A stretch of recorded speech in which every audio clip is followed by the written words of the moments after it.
Hello and welcome to the video for this Sony camcorder I've got for sale. It's on eBay at the moment and the link is down below in the text there.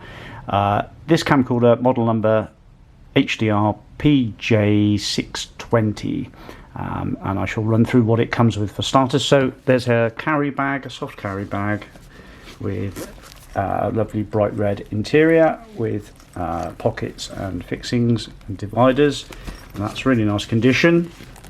Could be described like new really, and it's nice and solid. It does have a good protection capability. Whoop.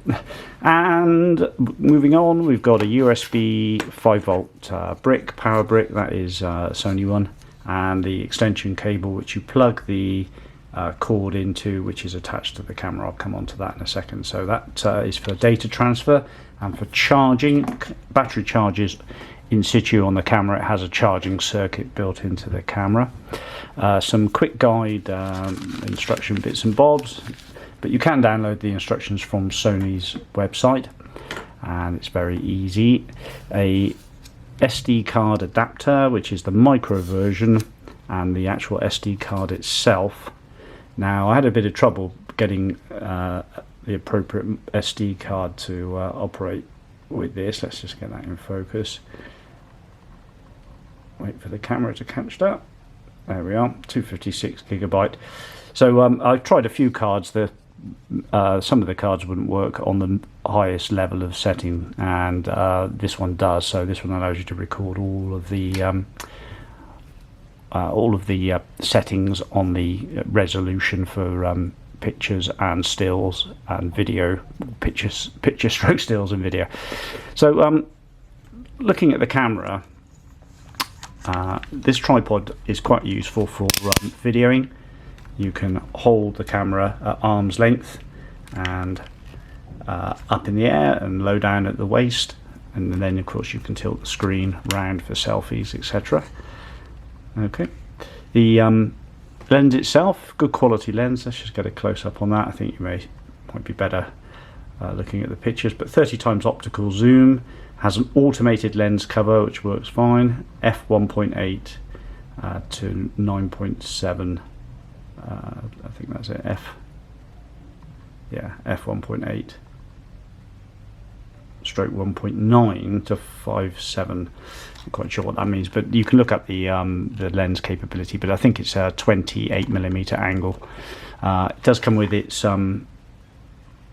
USB cord. Nice little clever option this. It slots in there and is like a storage, and then of course you can either plug it straight into the computer, but the lead is very short, or you can plug it into the extension cable, and if you plug it into this slot here, it will then charge the camera. NFC, Wi-Fi, and I'll tell you what I'll do, I'll just take it off the tripod as well to show you the underside. But that tripod's quite nifty, especially if you're doing selfie work on a desktop.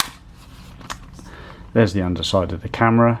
Battery comes off, 1/4" tripod mount, a couple of buttons for the projector and on-off switch. It does have that all-important microphone input socket, like so, and has a built-in speaker. The stereo microphones built in are pretty good as well. That's your SD card slot that goes in there. HDMI output. The projector was a bit of an added bonus actually.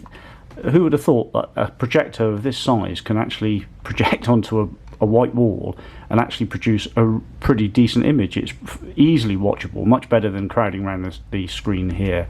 So it's actually a really clever little addition to this. The stills are pretty good as well. Let's just turn it on. So you can see the screen is in nice condition. It's touch screen, it's very responsive. You can select your settings through the menu system, and you can turn off the beep if you want it to, and you just shoot on the from movie or photos from there, and the setup, and you can do a bit of editing and copying and that sort of thing from the built-in cards. The battery's holding up really well. There's a little focus slider there on the top to focus the projector, and there's the automated release. I'll tell you what I'll do is I'll just show you the floating gimbal. So put it in movie, shooting mode, movie, and hopefully we can show you this floating gimbal. So if I move the camera, sorry, I'm just pressing a button, I think, as I'm holding it towards me. I should have used the tripod, shouldn't I? But can you see that? And it's practically silent as well. It hardly picks up. Now, Sony say this balanced optical stabilization system, or a gimbal basically built in, is 13 times better optical stabilization than anything else around. And do you know what? That is extremely clever. You can see how that stabilizes the picture. If I just go over here, I can find something. But if I wobble that around, believe me, it works brilliantly. I'm not going to be able to demonstrate it well, but yeah, that is great. So projector, beautiful optical stabilization. It's almost prosumer grade. This, I think it's far better than what a hobbyist would need. You know, somebody who really wants something basic, but it's much better than that. If it did 4K, I mean, it would be pretty whizzo. But to be fair, 4K, not really that necessary unless you've got all the 4K accoutrements like computer or TV. So there it is. Anyway, hopefully I haven't waffled on too much about it, but just wanted to show you that balanced optical steady shot system. Very clever. Thanks for watching. Bye bye.